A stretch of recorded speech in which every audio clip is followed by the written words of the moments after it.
In this video, I want to explain how to represent negative numbers using excess K.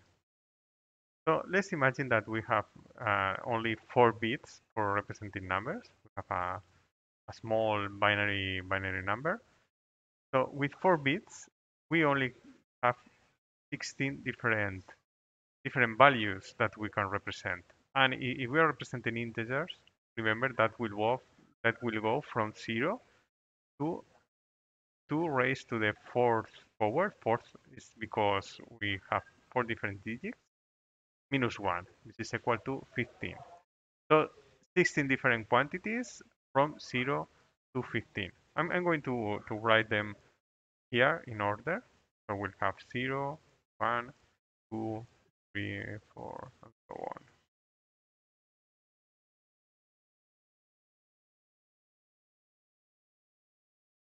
Okay.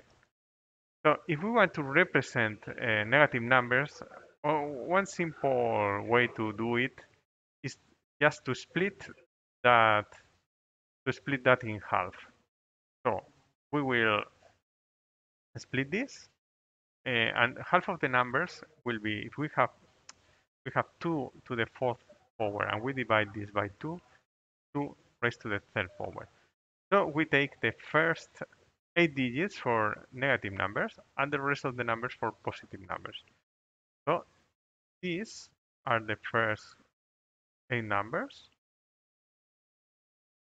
and these are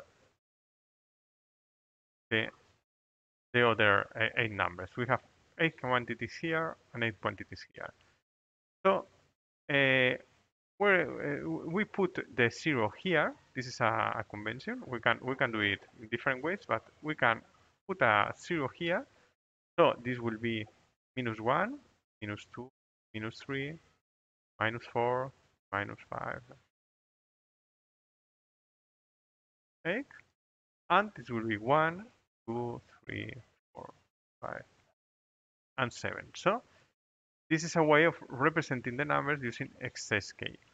So how do we know the number represented by a binary number?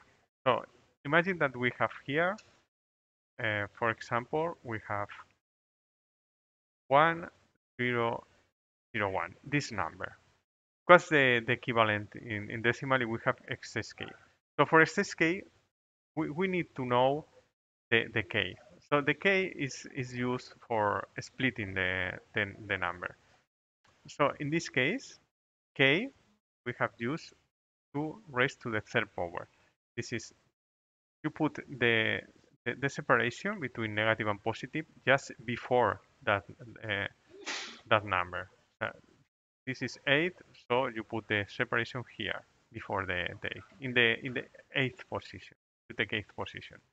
So the first thing to do is to um, convert this to decimal.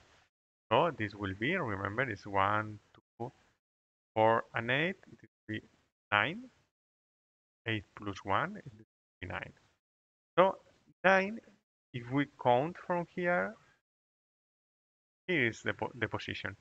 So what do we need to do to know what's the number in decimal system? We need to subtract the k. Because we have taken 8 numbers as negative, so we subtract 8 numbers, and this will be the number 1. Or just it's the same as just counting from here and starting to count positives at the x position. So the 1, this will be the 1. So for example, imagine that we have a smaller number. We have 0, 0, 1, 1. This is 3. So we subtract 8. So this is minus 5. It's the same as counting from here. We count, we search the number here. So this will be 0, 1, 2, 3, and this is the equivalent will be minus 5. So that's the representation of numbers with excess K. So to know what's the real number represented, it will be the number minus k. In this case, we're using a k as 2 raised to the n minus 1. In this case, the 0 will be here in the positive part of the numbers. So how do we do the opposite? The opposite is to calculate, to know the binary representation is just adding the number. So for example, if we want to represent 7, we add the k, this is k, and this is 15. So it will be 4 ones, and that will be the representation. Taking account that you can't have more than 7 because the range will vary. So the range the range that you can represent will be from minus k to plus k minus 1. This will be the range. In this case, we are taking k as a, so we can represent minus 8 to 7. So in this case, remember that you can write all the numbers here. This will be minus 8, this will be 7, will be the equivalent. So for example, let's see how to represent a negative number. Minus 3, we add a, this will be 5, and it will be 1, 0, 0, 1, will be the representation. So that's it. It's as simple as that. Just splitting the numbers by a quantity, and half of them will be negative and the other half will be positive.